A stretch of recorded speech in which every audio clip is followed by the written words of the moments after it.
right now. Another must-win situation. The third one today for Magnus Carlsen. Here we go.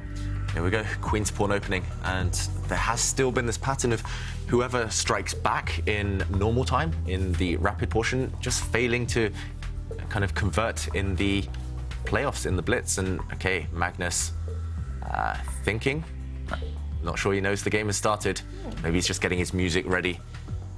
Magnus, okay, the game has started. It's a Trompovsky attack. Oh. This is a rare one as well. Magnus has played it a few times from the white side. Simon, I think you've played this before. I have, yeah. I just done a DVD on this as well. Surprise. And DVD or Chessable course? Ginger GM, actually, DVD. So Ginger GM course on this, and it's very interesting opening. It actually has a good pedigree of English players playing it, and this line, one of the critical lines. So yeah, you're right. I mean, some of the top English grandmasters in the 90s, they were playing this a lot, right? Yep. White does give up the bishop pair, just like he did in the last game. But Black's pawn structure hasn't been shattered. Black's queen, though, a bit misplaced. Yeah, I think here that Magnus has picked quite a good line as Black. So he's got the bishop pair. He's gone for a bit of an unbalanced situation. White has the space advantage in the centre with the 2 pawns. But long-term, Black is doing quite well because of the bishops. And this move is quite rare, this move in the centre. It's now, OK, trying to get some solid formation in the middle of the board, which, I don't know, it's going to be hard to win from too much of a solid formation, but just got to grind away, haven't you, if you're Black here. Magnus just needs to survive the opening. He does have the bishop pair long-term, so there's something to grind away for. When you try to grind, you need some small strategic long-term advantage. Yeah, he's just trying to erect this kind of solid pawn structure, and he's going to hope that it's going to hold. Meanwhile, Duda fianchettoing his bishop to this diagonal, maybe not kind of the most obvious way to do it. White's bishop will slide behind that pawn, but then it's on a blocked line, so a blocked diagonal. Slightly odd there. Seems a strange place to put the bishop, doesn't Definitely. it? So, yeah. Wasn't expecting that. Yeah. I would have expected Duda to play a move like the wing pawn up 2 squares, because he loves pushing Alice the A-pawn or Ari the A-pawn, and that would be a normal kind of move to play in this kind of structure, gaining space on one of the areas of the board where you don't have space. But, OK, getting castled is not a terrible idea, is it, by any means? You've got to move that bishop to get castled. Duda's light squared bishop won't be as bad as it was in the last game, at least. So. Yeah. Well, maybe that's the secret. Yeah. Give yourself a bad bishop, make your opponent, you know, think that they should come at you, play aggressively to punish this positional offence, and then win the counterattack. Yeah. Meanwhile, what's happening with Magnus on the clock? He's paused for 1 minute here. Is there a reason for that? I mean, I guess there's a lot of choice, but 1 minute is a lot in a Blitz game. That's 1/5 of his time, and he came up with this knight move, a bit of a mysterious one. And OK, now he's getting developed. So both sides will just castle their kings very shortly. And what next? OK, there we go. Both kings are safe. It's just maneuvering now. Personally, I would choose Black here, if anyone, just because I have the bishop pair and I love that long term, but White is solid as a rock. That's Duda's strategy, actually, in general. He's maneuvering with his knights, and the centre is blocked, so knights are pretty good in the short term. Yeah. I mean, Duda's playing in a very interesting way. You know, he hasn't really committed his pieces or his pawns, apart from taking the centre. And he's simply asking Magnus, how are you going to react? Are you going to trade in the centre? Are you going to perhaps... Well, there goes the answer. The centre has been opened. Yeah, and Duda now going on the attack. Pushing this pawn, a bit loosening, but makes a lot of sense. Seems like they picked up the pace a little bit, and especially Duda. I mean, Magnus is, well, I say he only got 3 minutes, but now he's trying to get his bishops into the game. And look at this, Duda's gone super aggressive. And you did mention before this game, David, this is probably the right approach from Duda. Don't go too passive. Go active in the position. And, well, interesting position. White, is he overextended or not? Yeah, it's tricky to say right now. I love White's knights. They're really well placed, but it could backfire if the position opens up even more and the Black bishops get firing. But OK, meanwhile, Black's bishop, dark squared bishop, has found a better diagonal. I'm expecting the White queen now to come out. She's got a variety of squares to choose from. Magnus, again, he's solid, but a bit cramped. Black's queen will need to retreat at some point. She's too far ahead. The queens don't want to lead the army. They want to be doing the damage behind later. Duda finds a safe square for his queen. So is Duda's plan simply just to pile up on that weak d6 pawn? Possibly, yeah. Duda will just get his pieces organised and then he'll look for weaknesses. As you mentioned, black's d-pawn in the centre, a bit weak. I may even be tempted to move the knight in the centre, which looks fantastic, over towards the king side as well. I'm looking for outposts for my knights. My knights in the centre look really good, and they probably are, but I quite like having a knight around my opponent's king as well. So that's potentially another idea.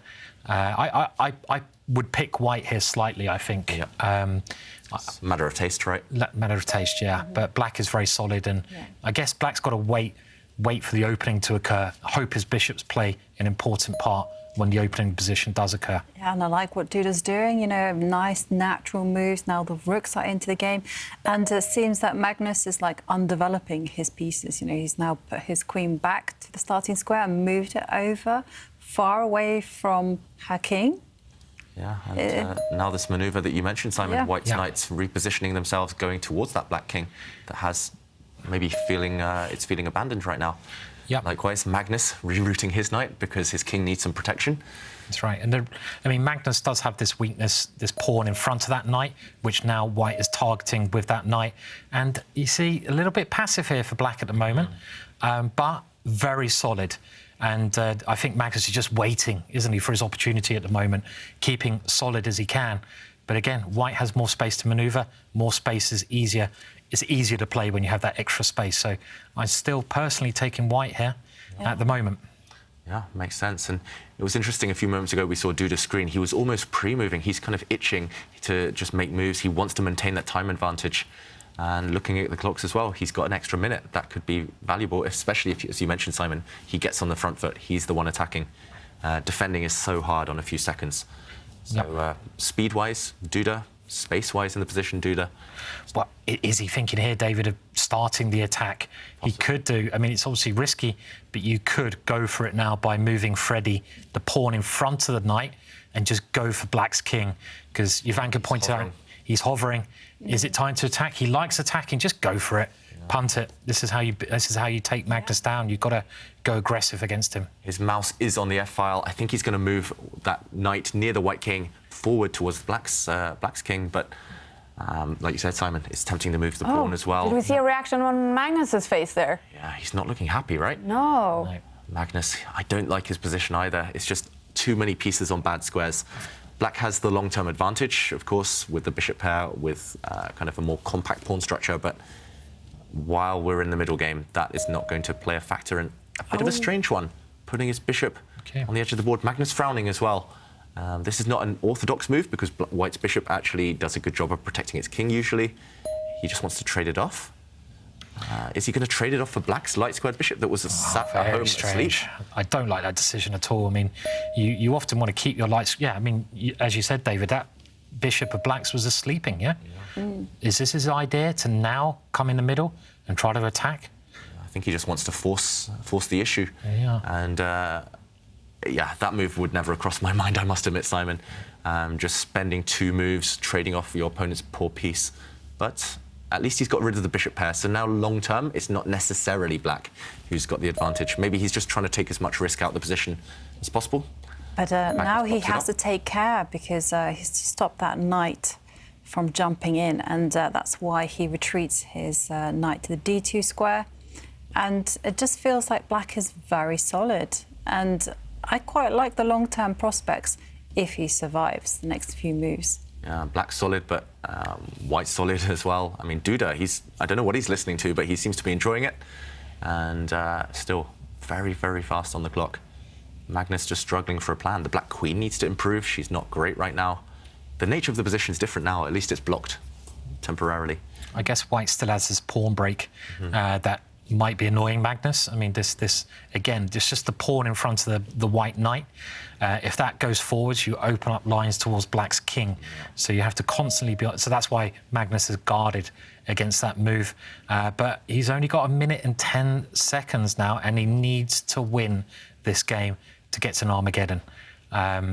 It's not going to be easy for Magnus. Not easy at all. It feels like Duda even after losing those last 2 rapid games, he's adapted to the Blitz format a bit quicker. Magnus was taking risks in the first Blitz game where you didn't have time with which to do so. And I was going to ask about this move, you know, is it so tempting to actually chase away that knight? Yeah, and then the whole idea, it has a concrete reason, because otherwise you don't really want to be making this type of move, is to put the knight on the e4 square and hop in. Yeah, we'll see that happen in a moment.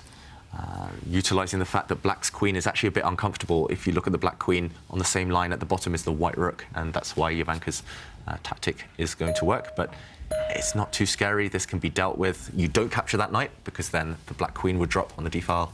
You just need to protect the squares that the white knight wants to jump into. And I think you can do that just with your bishop. There we go. Where is this knight going? You've committed a lot now for Duda. You've pressed all of white's pawns forward, and that means there's a lot of responsibility. Some of those pawns might be weaknesses. Black's knight, which is terrible, is actually staring at a pawn that's hard to defend. So suddenly it's really urgent. The pressure's on. Yeah, indeed. And you got some weaknesses now for white on the queen side, right? Yeah. This pawn on the queen side, it's a little bit overextended. Black's got some good central pawns. So Duda is now using his time.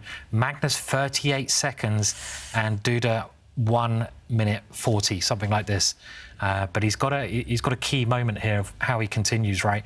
Because it could be overextended, those pieces. Getting sharp. I think he has to play an accurate move. I mean, something that occurred to me was maybe just to move the queen to b2, just to get it ready to perhaps do something on the dark squares. I mean, if Duda doesn't find something energetic now, his position will crumble. So he's spending time at the right moment, but suddenly the time advantage has disappeared. It's just going to become very random. I think you got this move. Yeah, I think you got to go for it. This creates some threats. The pawn. Okay, you have to give up a pawn. So Duda, in a position where he only needs to draw, is sacrificing. I'm amazed he put the queen there, though. Yeah. Why didn't he keep the queen lined up against the king side? I don't know, but okay. Oh, and look at the bar, you guys, saying Magnus could win this game. He's just a pawn up, simply. Armageddon. That would be fun. Yeah. But if white doesn't find any attack, white is just a pawn down, and strategically white is busted. Black's pawns in the centre of the board, the C and D pawns, are just passed. They're just going to roll down. And there we go. Magnus is mobilising those pawns. Yeah. I think he has to admit that he's made a mistake with his queen. And yeah, his queen's totally on the wrong square. It hasn't got a way through to black's king side. White's queen is blocked. If it was on a light square, you could at least threaten to open up the position. But even then, black can defend. And at the moment, I can't see how Duda's going to get through here. There is that short of time, though, that Magnus has in the position that could play a part. Duda's lower on the clock now, though. Is it? Yeah, wow. 30 okay. seconds. Yeah. And the problem is black's dark square bishop covers the dark squares, black's pawns cover the light squares, so Duda has no way through. And again, it's that superfluous knights that we talked about, the useless knights. The white knights actually get in each other's way. They both want to be on different circuits, but they're stuck on the same circuit. And okay, Duda's reduced to just kind of waiting moves with the white rook. And black's queen blockades. I love this move, just blockades any pawn pushes that he wanted. You wanted to push the white pawns forward earlier, Simon. I think Duda's missed his opportunity. He has, yeah. Duda now, well, he went down to 12 seconds. He's no trying, time. but it gets blocked. Big threat on the board. White's knight actually wants to go to the edge and give a check to the black king. But this can be easily prevented. Black's king needs to move. You don't want to, or the queen needs to move. You don't want to allow that white knight that's advanced into black's camp to deliver any checks. And there we go. Now, no more checks. The king dominates that white knight. Yeah. So difficult to find a move for Duda. Maybe he has to just, it's kind of lost. Maybe he just needs to sacrifice some material. I think he's getting ready to put something next to the queen here, maybe a rook, and just put the rook up. Throw the rook all the way up, give it up. But look at those two black pawns. They're rolling.